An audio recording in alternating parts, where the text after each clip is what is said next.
bienvenidos al podcast de Kyria, la comunidad esotérica más grande de habla hispana. Yo soy Aurum y en esta ocasión voy a hablarles del Corpus Omnium, también conocida como la tabla de Nalvash.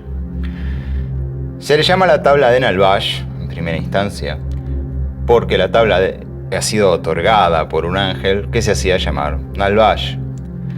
El ángel, a la hora de otorgar estas tablas y otras cosas que dio a Edward Kelly y a John Dee, en un principio se aparece frente a ellos con una apariencia, digamos, poco excéntrica. De acuerdo a los diarios de John Dee, su apariencia viene más o menos así. Tiene un traje de seda blanca con una capa con 3 pendientes con trenzas al final, todos verdes. La capa es peluda, es blanca, parece brillar, como una difusa ondulación. Sobre su cabeza no lleva nada, no tiene barba. Su fisionomía es como de las pinturas de Edward VI. Su pelo cae hacia un cuarto de su capa, algo brillante, amarillo. Tiene una vara o cetro en su mano, tan grande como mi dedo meñique, alega Edward Kelly. Es de oro y está dividida en 3 partes, de un dorado brillante, más brillante que el resto. Y está sobre una mesa redonda de cristal o de color blanco perla. Esta mesa es como una tabla redonda, muy grande. Está completamente escrita con letras, infinitamente. En el medio de la tabla hay una gran prominencia, un pomo, o una especie de mango, de la misma sustancia que la tabla. Él está parado sobre este pomo o este mango. Así empezaba la visión dejada por John Dee en sus diarios. Pomo se refiere a mango, como el pomo de una espada o el de un cuchillo. Esta pequeña alusión simbólica al sitio en el que está parado y el pomo en el centro de la tabla es quizás mucho más importante de lo que casi toda la gente que hoy ha leído o habla de la tabla le gustaría pensar. Una vez que vieron el ángel, le dio muchas instrucciones sobre la tabla, bueno, quizás no tantas, pero bastante complejas al principio. Y esta tabla se veía hecha de cristal como en viendo arco iris, y luego, a medida que la empiezan a entender, se vuelve opaca como la madre perla. Las infinitas letras de la tabla entonces se reducen a unas pocas fácilmente discernibles, y son las que, en teoría, tenemos hoy en la tabla conocida como tabla de Nalvash, tabla de Dios o Corpus Omnium, según sea el autor. John Dee deja plasmada una imagen sobre la tabla que es redonda, distinta a la que vemos hoy, que en general se ve como un cuadrado con 4 letras que salen para arriba, 4 para abajo, 4 a la derecha, 4 a la izquierda y el cuadrado central es de 6x6. John Dee lo deja esto grabado en un círculo, no en una tabla de ángulos rectos, pero a fin de cuentas el concepto es el mismo. Ante todo, John Dee llamaba esta tabla Corpus Omnium y no tabla de Nalvash, como se la dio a conocer en estas épocas. Esto es bien importante, porque el nombre de la tabla Corpus Omnium es el que le dio el ángel Nalvash al entregársela. En resumidas cuentas, Corpus Omnium, ¿qué significa? Corpus Omnium significa corpus, cuerpo o sustancia, omnium, todo o de todo. La tabla de Nalvash entonces es un símbolo de la sustancia de todas las cosas, que, en los diálogos con John Dee, es definida como Dios. Por eso esta tabla quizás es importantísima a nivel filosófico para lo que es la magia enoquiana. Porque si bien estos espíritus, ángeles, ya hablan a John Dee muchas veces, mucha gente dice, ángeles, ángeles, y piensan que se trata de algo como más bien cristiano. Si bien John Dee era un cristiano, un poco pagano para cristiano, pero era cristiano, realmente cuando le hablan de Dios a John Dee, no le están hablando del Dios cristiano. Le están hablando de lo que esta tabla viene a definir. Esta fue una de las primeras tablas que le dieron, dicho sea de paso, y es bien importante. Porque cada vez que leemos en los pasajes, por ejemplo, en las llamadas enoquianas, el término Yad, que significa Dios, así es traducido por John Dee, en realidad lo que estamos leyendo es a lo que alude esta tabla. Por eso en esta tabla también la palabra Yad aparece 4 veces. Esta tabla, como dije, representa la sustancia de todas las cosas, la sustancia universal. Hoy creo que la física a esto le llamaría vacío. Teóricamente, por eso la tabla es redonda, porque representa la unidad, o sea, una sola sustancia compone a todas las cosas. A esta sustancia entonces es atribuida a la divinidad. Se dan 3 tips sobre esto y le dicen, esta sustancia es atribuida a la divinidad. El segundo tip dice, el primer movilizador circular, la circunferencia.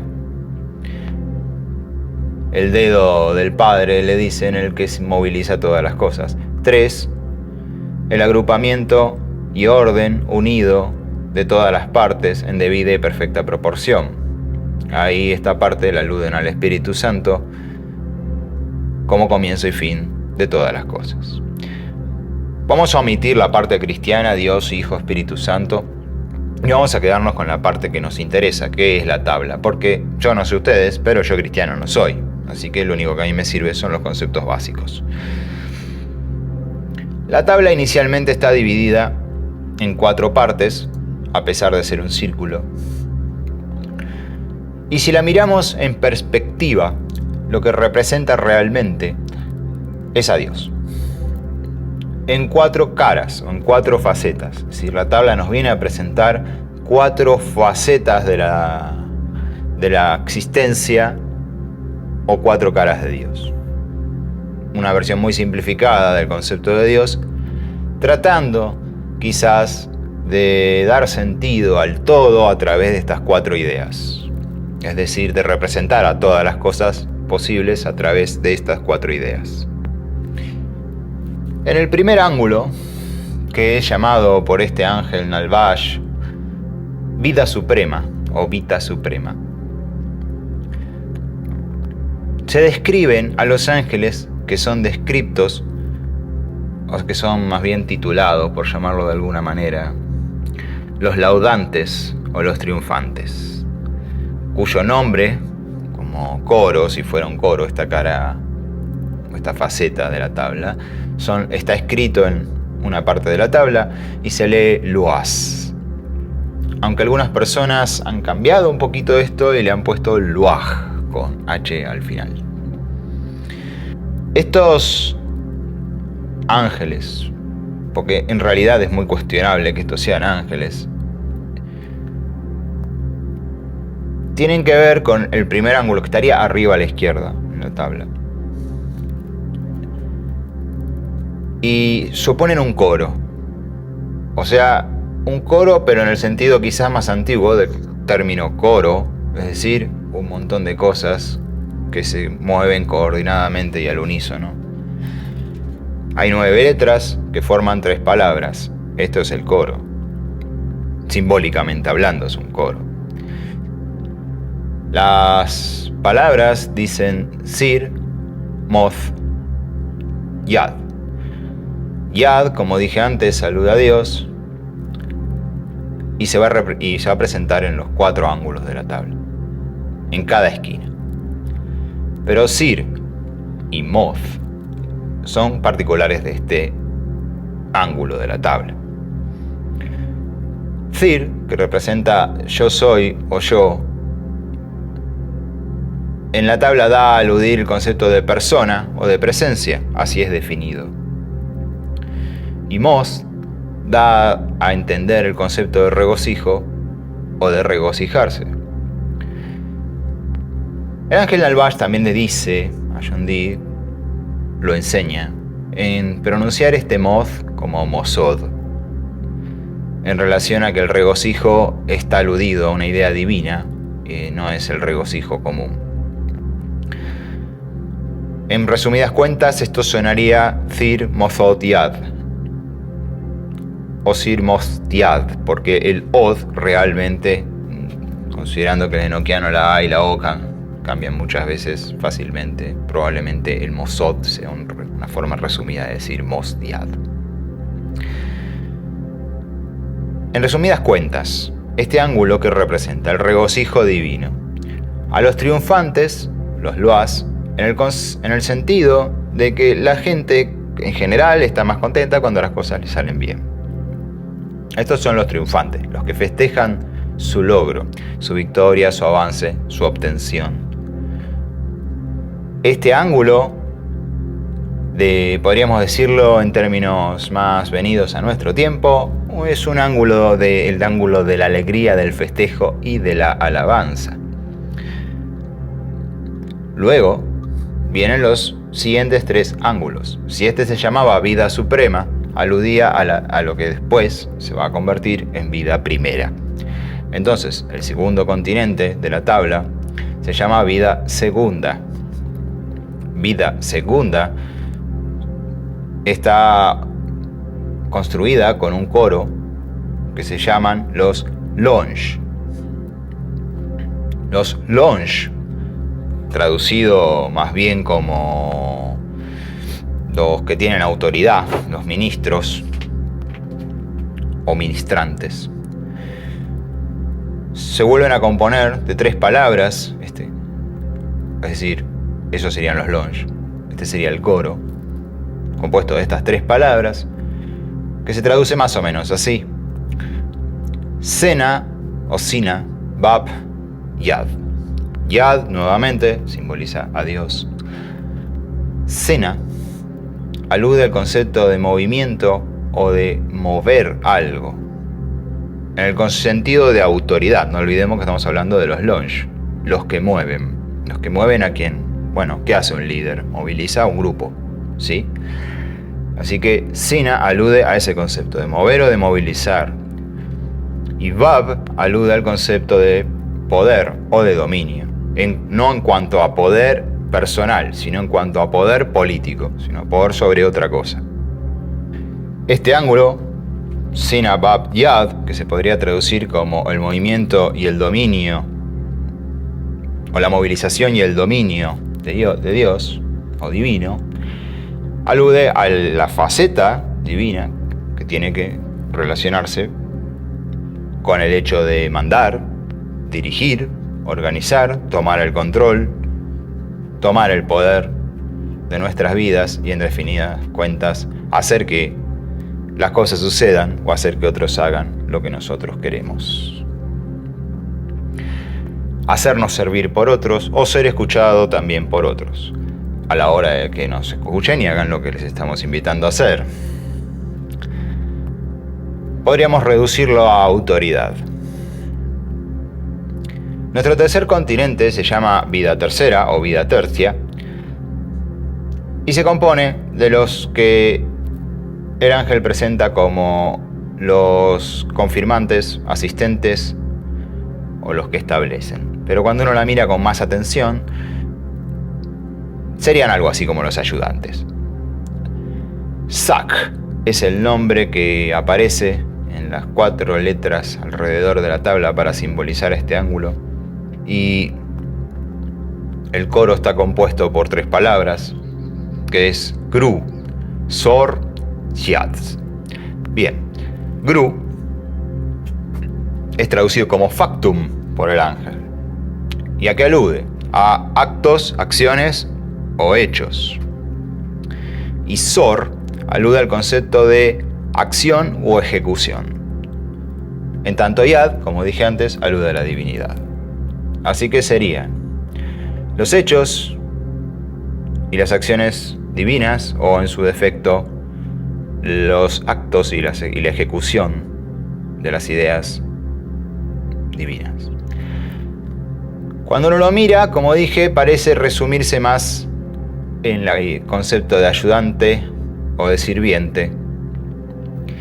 Si el continente anterior eran los que tenían autoridad y movían, esa era vida segunda. En vida tercera, se alude a la idea de los movilizados, los que sirven y los que hacen, los que los otros organizan y mandan. Eso es el coro Sak y representa esa parte de nuestra vida donde hacemos lo que nos dicen, o nos apegamos a las reglas, o seguimos una receta, o nos apegamos al manual, o tomamos el consejo de otro, o ayudamos a nuestra familia a pintar la casa, no interesa. Siempre que estemos siendo asistentes o estemos haciendo lo que otro quiere, básicamente estamos en este ángulo. Apela también obviamente a todo el resto de las cosas. Si yo pongo las plantas para que embellezcan mi jardín y lo hacen, están dentro de SAC. Por ejemplo, si tengo esclavos o sirvientes, estamos en la misma instancia. Están dentro de la idea de SAC. Hoy en día, que está tan de moda la explosión sexual, estos serían los pasivos y los anteriores serían los activos. Finalmente, en nuestro cuarto continente viene a estar la sección que cuando el ángel la mira tiembla, llamada vida cuarta, que según el ángel también significa muerte. El coro se llama Urk, que es traducido como los confusores o los que traen caos, del latín confundantes. Las palabras que componen este coro son Osif, Ser, Yad. Osif o Osef, depende quién lo quiera pronunciar, significa discordia. Ser significa dolor o tristeza o pena o lamento. Y Yad obviamente es la divinidad. Así que esto es la discordia y el dolor divinos, o la hostilidad y el lamento y la tristeza divino. Y que representa la antítesis o la antípoda de nuestro primer ángulo, Vita Suprema, que era la alegría. En este caso lo que representa es la pena, la debilidad, ya que lo asocian con la muerte, el decaimiento. Por su relación con la muerte hasta podría relacionarse con las pérdidas de la salud, los momentos en los que estamos confundidos y no sabemos para dónde ir, las cosas que nos salen mal, los fracasos, los odios, los miedos y en definitiva muchas cosas que hoy simplemente son llamadas por la gente como energía negativa. Para el caso, para la tabla de Nalbash, esto es una faceta de Dios. Por como Dios para ellos es la sustancia, para estos ángeles es la sustancia divina de la que están hechas todas las cosas. Y la pena, la tristeza, la rabia, el odio, el dolor, también existen. Entonces, ¿de qué están hechas? De Dios. Eso dicen estos ángeles. Y en estas 4 facetas, que podríamos simplificar burdamente en alegría, pena, dominio y servidumbre, están cifrados, de acuerdo a lo que deja el ángel Nalbash, todos los aspectos y correspondencias asociados a Dios. La tabla, en resumidas cuentas, simboliza a Dios. Su lectura está puesta de manera tal que los nombres externos, que se componen de 4 letras, como dije antes, que rodean una tabla de 6x6, hay 4 letras además fuera de esta tabla, en cada lado, se leen en manera circular. En tanto, los nombres de los que componen a los coros se leen desde dentro, siguiendo a una especie de movimiento que parece una S. No puedo mostrarlo a través de un audio esto, pero si lo investigan por internet seguro lo van a encontrar y lo van a ver. La lectura de la tabla es bien importante. No es lo que leo en la tabla, sino la manera en la que la leo. La tabla se lee como si yo estuviera rotando en un círculo, parado en el centro de la tabla. Digamos que idealmente la lectura de la tabla fuerza a que yo sitúe mi observador en el centro de la tabla como quien mira hacia afuera del círculo y lea. No se lee, por ejemplo, como un crucigrama, independientemente de su tamaño, siempre es hacia abajo y hacia la derecha en nuestro idioma. No, esta vez se lee siempre en un barrido circular, en todos sus lugares. Por eso, a pesar de que hace muchos años alguien se puso a postular por ahí que había como otros ángeles acá adentro que se leían horizontalmente, eso es muy cuestionable, porque si yo leo toda la tabla horizontalmente, me estoy parando fuera de la tabla.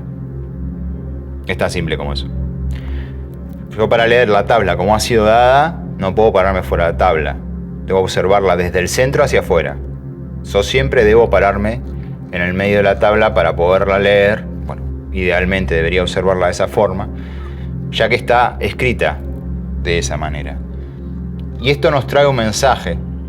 Y este mensaje que nos trae quizás sea una de las cosas más importantes de la tabla, y me vuelvo sobre el principio de este podcast, cuando dije el pomo en el centro de la tabla, que describe Edward Kelly, sobre el que está parado el ángel, quizás sea de más importancia de la que todos creen.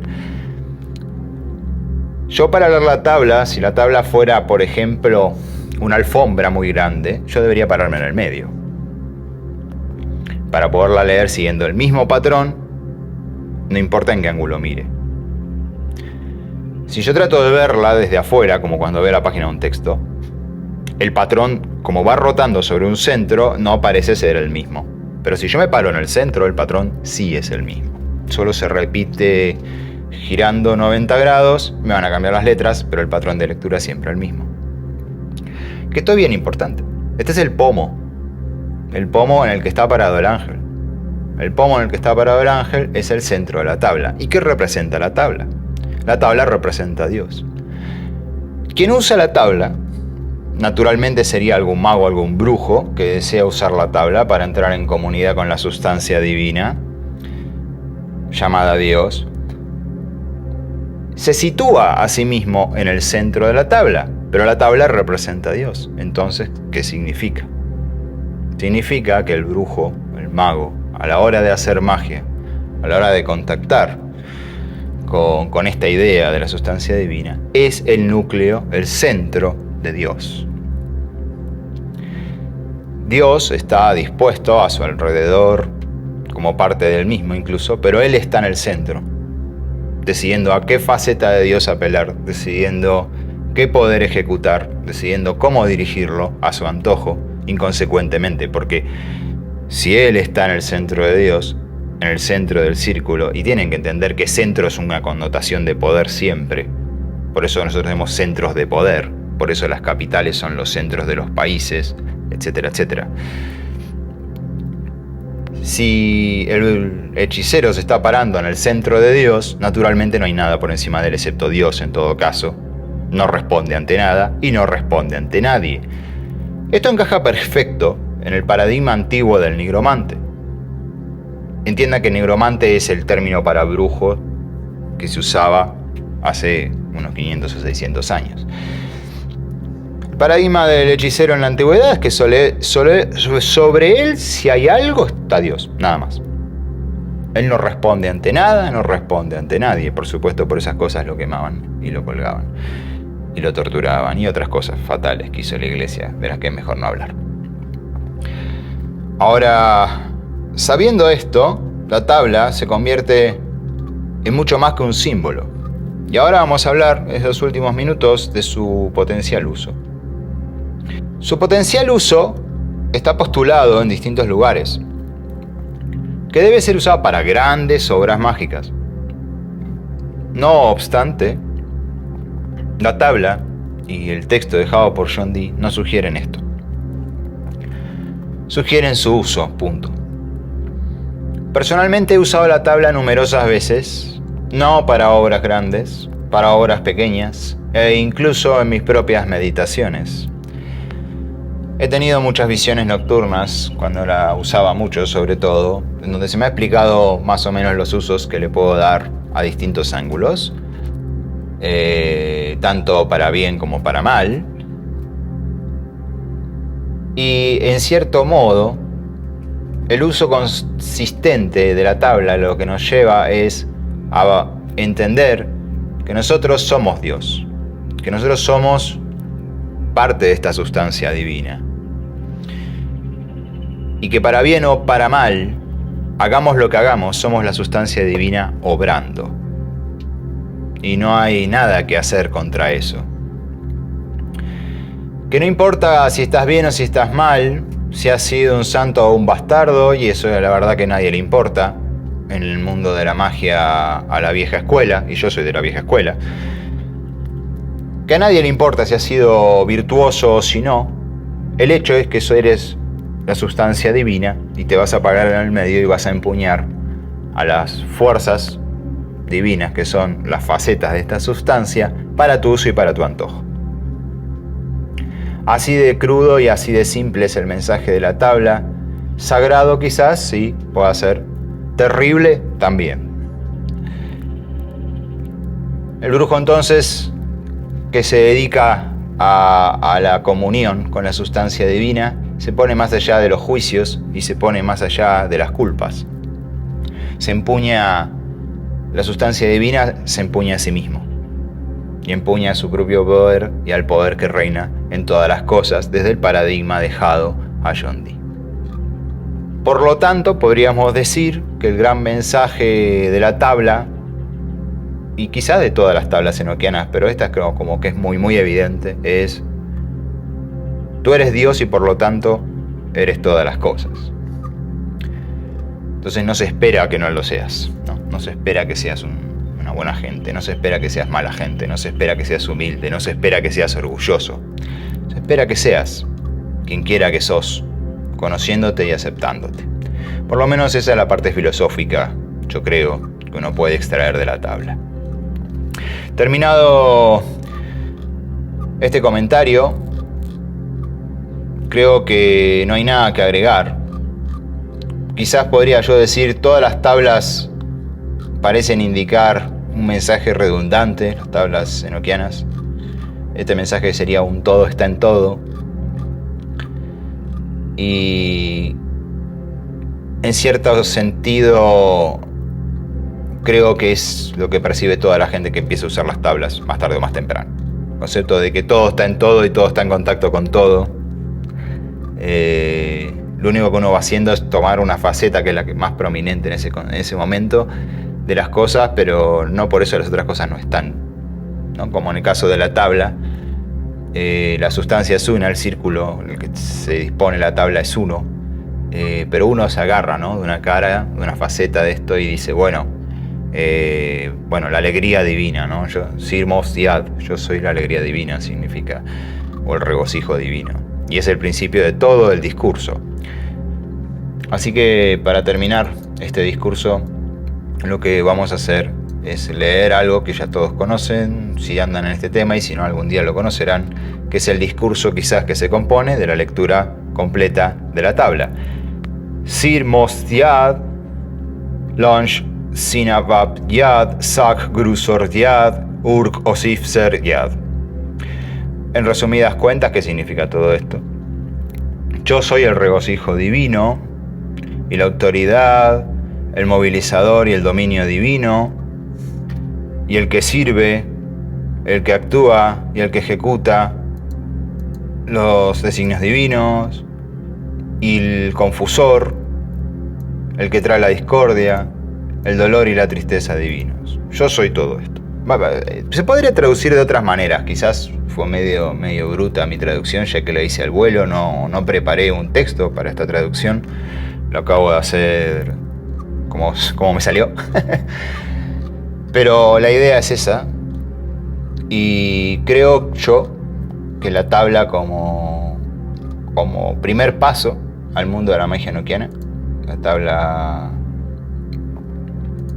del Corpus Omnium, es un gran paso, y cualquiera que quiera meterse de lleno en la magia enoquiana, sería una muy buena idea empezar por acá, deshaciéndose de viejos paradigmas y aceptando la propuesta del enoquiano, que uno ya es Dios, uno ya es la sustancia divina, y uno, al aceptar esto, entra en comunión no solo con la idea de cosmos, con el modelo de universo propuesto por la magia enoquiana, sino con su propio poder y con su propio cosmos.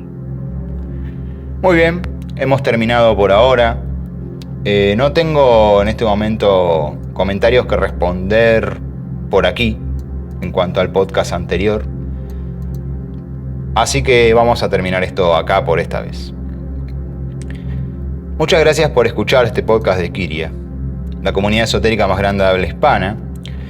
Recordad, si te gustó el programa, dale un me gusta, suscríbete. Esto a nosotros nos alienta a seguir constantemente. Decir a tus amigos que se suscriban también. Para nosotros es todo un aliento ver que nuestros suscriptores crecen. Nos impulsa a seguir adelante con nuestro trabajo y a armar nuevos programas, a esforzarnos más y hacer quizás algo más informativo, mejor elaborado para todos ustedes. Yo soy Aurum, esto fue todo por hoy. Muchos saludos, muchas gracias.